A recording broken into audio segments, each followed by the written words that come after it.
Simple ரசம் எப்படி வைக்கலான்னு பார்த்துடலாமா? இது என் ஸ்டைலில் எல்லோரும் எப்படி எப்படியோ பண்ணுவாங்க, ஆனால் நான் பண்ணுறேன். எப்படின்னா, ஒரு ஸ்பூன் சீரகம், மிளகு,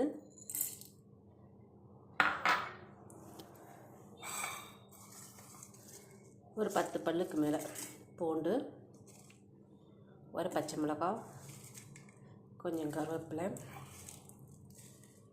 இதோடு ஒரு கோழிக்கொண்டு சைஸ், சரிங்களா, அந்த அளவுக்கு புளி, ஓகேங்களா. இதை வந்து நம்ம ஃபஸ்ட்டு அரைச்சிட்டு வந்துடலாம். ஸோ பவுட்ரு பண்ணியாச்சு. இதோட 2 தக்காளியை மிக்ஸ் பண்ணி நம்ம கிரைண்ட் பண்ண போகிறோம். இப்போ கட் பண்ணி போட்டாச்சு. இதை அரைச்சிடலாம். இப்படி தான் ஒன்றும் பாதியமாக அரைச்சிக்கணும். இதை நம்ம ஒரு பாத்திரத்துக்கு மாற்றிக்கலாம். இப்போ பாத்திரத்துக்கு மாற்றியாச்சு. இது தேவையான அளவு தண்ணி விட்டுருக்கலாம். தேவையான அளவு தண்ணி ஊற்றியாச்சு. தேவைக்கேற்ப உப்பு போட்டுக்கோங்க. இதை நம்ம தாளிக்க ஆரம்பிச்சிடலாம்.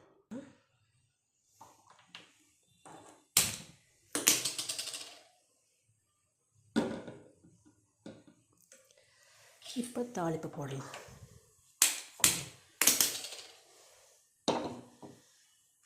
தாளிப்புக்கு கொஞ்சம் ஒரு ஸ்பூன் எண்ணெய்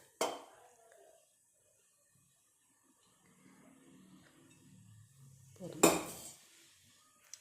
எண்ணெய் சூடாகும். அது கடுகு, வெந்தயம், வத்தல், கருவேப்பிலை, பெருங்காயப்பொடி கொஞ்சம் ஆட் பண்ணிக்கணும், சரிங்களா. எண்ணெய் சூடாயிடுச்சு. இப்போ நம்ம கடுகு, வெந்தயத்தை சேர்த்துக்கலாம். கடுகு பொடி ஆரம்பிச்சிட்டோம்.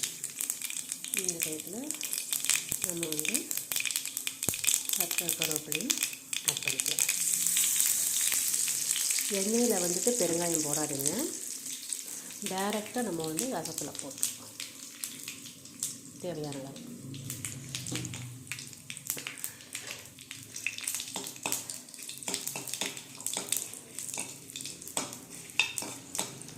இதை நம்ம ரசத்தில் கலந்துடலாம்.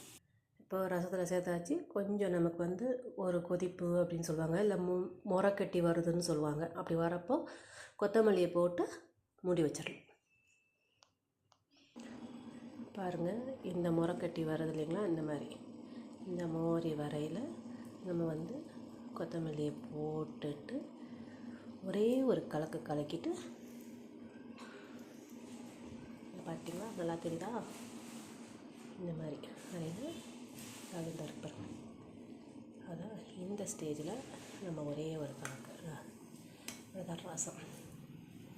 இதை அப்படியே மூடி போட்டு கமகமன் ரசம் ரெடி. ஆஃப் பண்ணிடுங்க அடுப்பை. Please like, share and subscribe my channel. Thank you.